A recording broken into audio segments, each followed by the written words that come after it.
My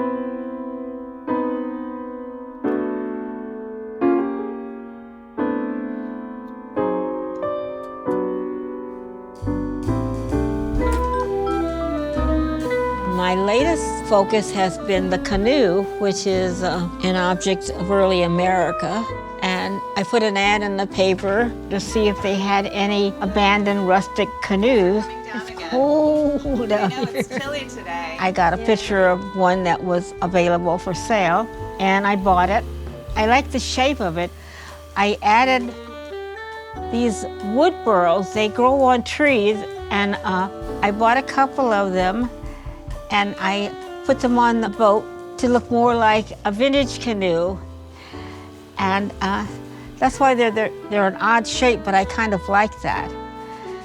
But right now, it's just in here gathering things and getting my ideas together of what I would like to show. These are strange things. I think they're from a vintage merry-go-round, these odd shapes here that I have added horns to, chairs with cages. I like the idea of having something that's free because it's the space in between it, but still a cage. And I guess it would reflect back to my ideas about slavery, of being taken care of and having certain things, but you're still caged.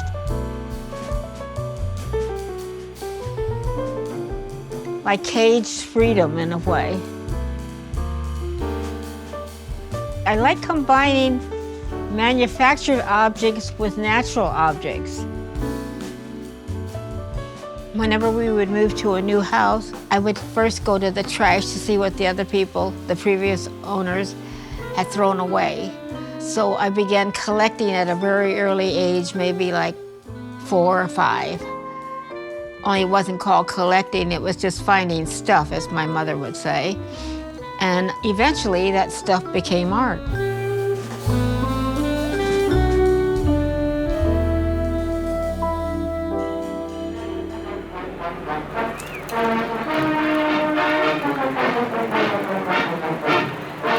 Spirited Pasadena City College Lancer Band serves as the official Tournament of Roses marching unit. I lived between Pasadena and Los Angeles a lot during my early childhood until my father got a sort of permanent position in an office. And then when he passed away, we moved to where my grandmother, his mother, lived down in Watts, California. And going to school, I passed the area where the Watts Towers were built. I think they were on 107th Street. And I was always very curious about them, about what they were and why they were being built. In fact, I didn't know anything about art or sculpture, but that was my first introduction to art and to sculpture, was seeing the Watts Towers. After 2 years at Pasadena City College, I entered UCLA as a junior, took design classes, which was considered commercial design now. After UCLA, I designed cards, greeting cards, like having a new baby or getting married or I'm your friend or something like that. And I liked doing that. And it was part of the commercial art scene, so that meant that I was a commercial artist and made some money at that. And that was when I first began to be interested in not so much just design, but other kinds of art. But I never felt really qualified to be an artist, to express my thoughts and feelings like that, until the murder of Dr. Martin Luther King. Like anybody, I would like to live a long life. Longevity has its place. And that But I'm not concerned about that now. became I just want to do God's will. such an issue He's allowed me to go up. for me emotionally, and yet I didn't have any way of expressing it, except I found out that I could use negative and derogatory symbols that supported racism and turn them around to be a positive thing. Like the first piece I did was called The Liberation of Aunt Jemima. Well, Aunt Jemima was a character invented to show black people in derogatory positions of being servants. Smiling, happy Aunt Jemima, famous for her secret recipe, pancakes, waffles, and buckwheat. And it was my feeling that I could make Aunt Jemima into a soldier, into a hero, with a broom in one hand and a rifle in the other. And so I did this piece called The Liberation of Aunt Jemima, which started me on my whole art career or my lifestyle as an artist. Now on display in Los Angeles, the art of Betye Saar. California artist Betye Saar spent her summer vacations with her grandmother focuses in on Guam. artist Betye Saar, who takes everyday objects and turns them into compelling statements about racism, Some of religion, them, yes. and Some of them I consider as ritual pieces. Betty's work has been shown at the Whitney Museum, Fresno Museum, the Studio Museum of Harlem, MoCA in Los Angeles, MIT, as well as galleries across the United States. During that time was the Black Revolution, and it was the whole civil rights thing of Black America coming into its own, to its creative self, into films and theater and art. And then I had a reason to use this technique.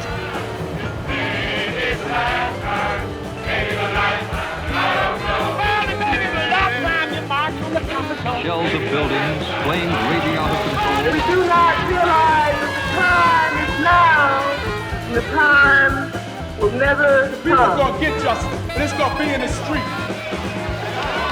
Yeah, how I got involved in politics with the whole business of liberating black people from the way they were treated. That kind of got me into the fine art business.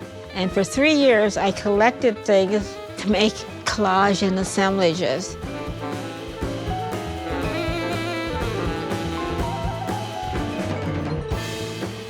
You said once that being an artist and a mother are close to the same thing because they're both about creation. Physically, they're quite different, you know. One hurts more than the other. So, Which one? art was a way to keep my daughters interested in different things and to teach my daughters different things. We always had projects to do.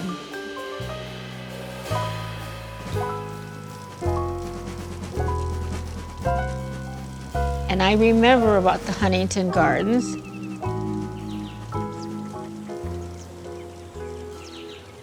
My mother had a friend named Leona who had been our neighbor in the 20s. And she came to visit us and they took me along.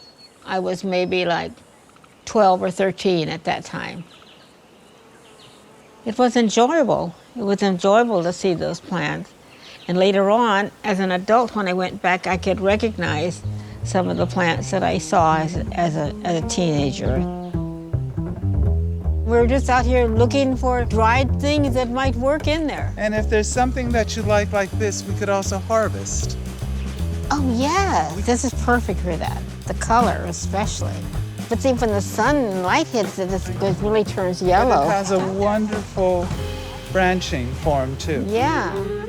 So as long as you understand what I'm looking for. Yep, you want something with a sense of motion. Yes.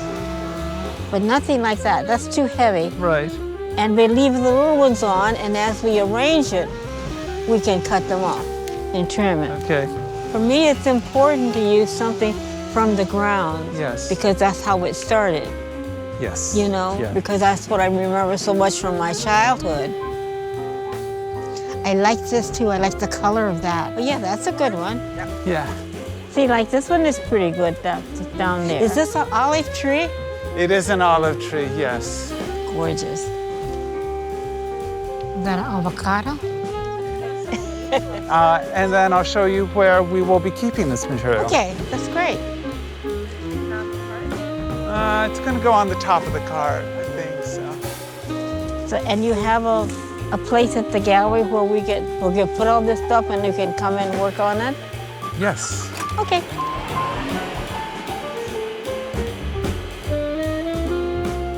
I grew up in Pasadena, so I've really been acquainted with this space for a long, long time. When I used to come out here, it was much wilder. Tracy, bring out the notebook, because I'm thinking like under the boat, we can have it go from green things that are picked from the garden, the thing of life that goes from green and new, fading into sticks and things like this. Yeah, let's turn it over.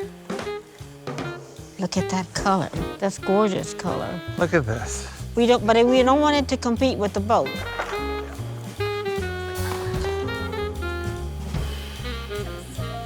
Maybe it goes for a boat ride. Maybe it goes for, yes. That one is great. That's good too. See, this is a good one too. Yes. That has too much going on. Look at that. Nature is something, isn't it? That's for another project. I feel it important to utilize the other people that work here so they can keep their eyes open. Yes. Or maybe she liked this stick, maybe she'll like that bark, you know? So they become part of what goes on in the room. I think that's very important. Yeah. Everyone will contribute to this. Yeah. Because the gardeners are really the hardest working people here. Because they're here before the sun rises and they are here in the heat of day. Yeah. But they are often unrecognized. Well, they're going to get some recognition. Okay, thank you. They will be part of the process. Absolutely. I hope to be able to save some of the things that they throw away. You know, dead branches, dead leaves, dead flowers and things. So that will be in the installation. Then even in death, those things can be really beautiful. When put together with certain things and with certain lighting, it becomes more of an emotional kind of communication. Something that's really hard to do in any art form is to get an emotion, but certain materials can give you emotions. And I started using canoes because I like the idea of a kind of primitive way of transportating. For the viewer, it would conjure up all sorts of strange things. First of all, what is she doing with a canoe in a room? More, it's like the concept of moving from one place to another, from one emotion to another emotion, to using one sort of materials and changing it to another kind of material. But it had a special feeling, more like a dream kind of feeling.